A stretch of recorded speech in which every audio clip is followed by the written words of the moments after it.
Good morning students. मेरा नाम doctor रेखा है। आज मैं आपके सामने जो विषय लेकर आई हूँ वो हिंदी का विषय है और इसमें आपका बीएड फर्स्ट ईयर में पढ़ाया जाने वाला सब्जेक्ट है। तो आइए उस विषय में हम करते हैं संविधान में हिंदी भाषा की स्थिति एवं वैश्वीकरण के संदर्भ में हिंदी भाषा का महत्व। जैसे मैंने फर्स्ट वीडियो में भी आपको बताया था कि जो हिंदी भाषा है वो हमारी मातृभाषा है, या हम कह सकते हैं कि वो हमारी जननी भाषा है। उसके बिना हम अपने एग्जिस्टेंस के, अपने अस्तित्व के बारे में सोच भी नहीं सकते। वो ऐसी भाषा है, वो हम कह सकते हैं कि जो एक बच्चा अपनी माँ के पेट से सीख कर आता है। तो हिंदी भाषा का आप प्रकृति, महत्व और क्षेत्र मैंने आपको पहली वीडियो में बताया था। तो इस वीडियो में हम बताएंगे कि संविधान में हिंदी भाषा की क्या स्थिति है। तो सबसे पहले हम बात करते हैं अनुसूची 8। अनुसूची 8 जो है वो भाषा से संबंधित है। भारत का जब संविधान लिखा गया तो उसमें शेड्यूल 8 या अनुसूची 8 जो है वो भाषा से संबंधित है। मूल भारतीय संविधान में 14 भाषाएं थी एवं 14 राज्य थे। ये स्वतंत्रता प्राप्ति के बाद की बात है कि जब हमारा संविधान शुरू हुआ बनना, तो उस समय की बात है। वर्तमान में संविधान द्वारा मान्यता प्राप्त 22 भाषाएं हैं। मैंने आपको पहले भी बताया था कि आज जो संविधान के द्वारा मान्यता प्राप्त भाषाएं हैं उनकी संख्या कितनी है? 22 है। वो 22 भाषाएं हैं। भाग 17 में भाषा से संबंधित अनुच्छेद 343 से 351 तक है। ये जितने भी अनुच्छेद हैं ये सारे अनुच्छेद भाषा से संबंधित है, हिंदी भाषा से संबंधित है। तो अगर हम संविधान की बात करें, भाषा से संबंधित अनुच्छेदों की बात करें, तो आज हम अध्याय 1 और अध्याय 2 पढ़ेंगे। अध्याय 1 में संघ भाषा से संबंधित कि संघ की भाषा क्या होनी चाहिए, उससे संबंधित क्या नियम है। और अध्याय 2 में प्रादेशिक भाषाओं से संबंधित कि प्रादेशिक भाषाएं हैं उनके संबंधित क्या नियम और कानून होने चाहिए, उससे संबंधित हम बात करेंगे। तो अब हम बात करते हैं अध्याय 1 की। अध्याय 1 में कितने संशोधन हुए और उन संशोधनों में कितनी भाषाओं को, जैसे मैंने आपको बताया था कि 14 ही राज्य थे और 14 ही भाषाएं थी उस समय में। अब कब कब कौन कौन सी भाषा को ऐड किया गया, कब कब कौन कौन सी भाषाओं को किस परिवर्तन के द्वारा, किस संशोधन के द्वारा मिलाया गया, वो हम बात करेंगे। 21वां संविधान संशोधन में, जो 21वां संशोधन हुआ था हमारे संविधान में, जो 1967 में हुआ था, उसके द्वारा सिंधी भाषा को जोड़ा गया था। तो उसके बाद संशोधन हुआ 71वां संशोधन, जो कि 1992 में हुआ था। उसमें नेपाली, मणिपुरी, कोंकणी को जोड़ा गया था। इन 3 भाषाओं को उसमें जोड़ा गया था। उसके बाद 92वां संशोधन जो 2003 में हुआ, उसमें बोडो, डोगरी, मैथिली, संथाली को जोड़ा गया था। तो ये जो जितने भी संविधान में संशोधन किए गए, उसके बाद इन सभी भाषाओं को संविधान में जोड़ा गया। आगे हम पढ़ते हैं अध्याय 1। तो अध्याय 1 में संविधान में के क्या कहा गया? अध्याय 1 जो है उसमें 343 और 344 दो अनुसूचियों की बात की गई है।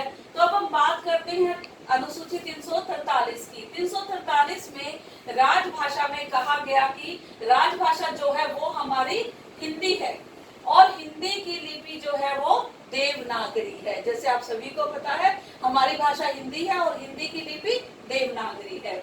हिंदी की संख्याएं अंतरराष्ट्रीय स्तर की रहेगी। संख्याओं का मतलब जैसे हम लिखते हैं ना 1 2 3 4, तो वो हम जो हिंदी भाषा है उसमें अलग तरह से लिखी जाती है, लेकिन आप ऐसे नहीं लिखते, आप दूसरी तरह से लिखते हो। अंतरराष्ट्रीय स्तर पर भी इसी प्रकार से लिखा जाता है। उसके बाद क्या है कि अनुच्छेद 344 में कहा गया कि राजभाषा के विकास के लिए एक आयोग बनाया जाएगा। राजभाषा का विकास, ताकि हमारे देश की अपनी हिंदी भाषा का विकास हो, उसके लिए एक आयोग बनाया जाएगा। आयोग का निर्माण राष्ट्रपति जी करेंगे। राष्ट्रपति के द्वारा इस आयोग का निर्माण होगा। राजभाषा आयोग सबसे पहले 7 जून 1955 में बनाया गया, जिसके अध्यक्ष श्री बाल गंगाधर थे। तो सबसे पहला जो आयोग था राजभाषा से संबंधित, हमारी हिंदी भाषा से संबंधित, वो कब बना था? 7 जून 1955 में बनाया गया था। 344(4) के अनुसार आयोग में 30 सदस्य होंगे। ये निर्णय लिया गया कि जो राजभाषा आयोग बनेगा उसमें 30 सदस्य होंगे, जिसमें 20 सदस्य लोकसभा से और 10 सदस्य राज्यसभा से होंगे। तो ये थे अध्याय 1 की अगर हम बात करें तो उसमें ये सारे के सारे बात की गई है। उसके बाद अध्याय 2 में क्या कहा गया, अध्याय 2 जो है वो उसमें 345 से 347 तक ये अनुसूचियां हैं। अनुच्छेद 345 के अनुसार किसी भी प्रदेश को अपनी प्रादेशिक भाषा को चुनने का अधिकार है। अब पहले हमने बात की थी संघ की, अब हम बात करेंगे प्रदेश की, कि कोई भी प्रदेश अपनी प्रादेशिक भाषा को चुन सकता है, उसको ये अधिकार है।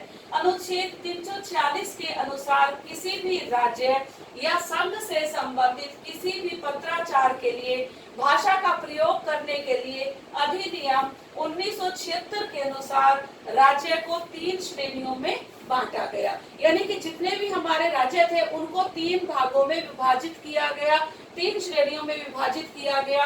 ये श्रेणियां थी क, ख और ग। तो आइए आपको बताते हैं कि श्रेणी क में क्या रखा गया, ख में क्या रखा गया और ग में क्या रखा गया। तो अगर हम श्रेणी क की बात करें तो हिंदी भाषा में ही पत्राचार किया जाएगा।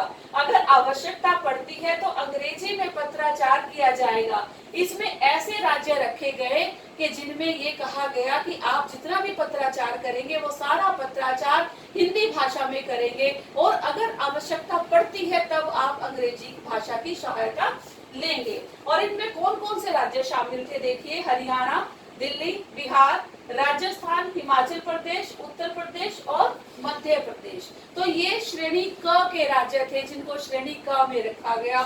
इनके लिए सर्वोपरि किसको रखा गया, हिंदी भाषा को, कि आप हिंदी भाषा में ही अपना सारा कार्य करेंगे, हिंदी भाषा में सारा पत्राचार करेंगे। अगर आपको आवश्यकता पड़ती है तब आप अंग्रेजी का सहारा ले सकते हैं।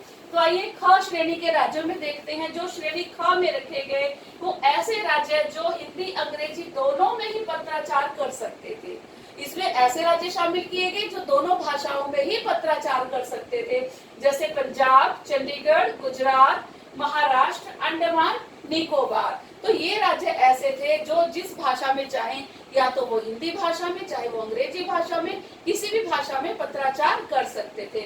उसके बाद हुआ श्रेणी ग में। श्रेणी ग में क्या क्या रखा गया, इसमें वो राज्य शामिल थे जो अपना पत्राचार केवल अंग्रेजी भाषा में ही कर सकते थे। इन सभी राज्यों को छोड़कर जो आपने देखा श्रेणी क में थे और श्रेणी ख में थे, वो जितने भी राज्य हमारे बच गए हैं उन सभी राज्यों में अंग्रेजी में पत्राचार की अनुमति थी। तो इसमें आपने पढ़ा कि किस किस राज्यों में, किन किन राज्यों में श्रेणी क के अंतर्गत आते हैं, कौन से श्रेणी क के अंतर्गत आते हैं और कौन से श्रेणी ग के अंतर्गत आते हैं। तो मुझे उम्मीद है कि आज आपने पढ़ लिया होगा कि हिंदी भाषा का हमारे संविधान में किस प्रकार का महत्व है और क्या स्थान है। तो अगली वीडियो में मैं आपको बताऊंगी इसके आगे का वैश्वीकरण में हिंदी का स्थान। धन्यवाद।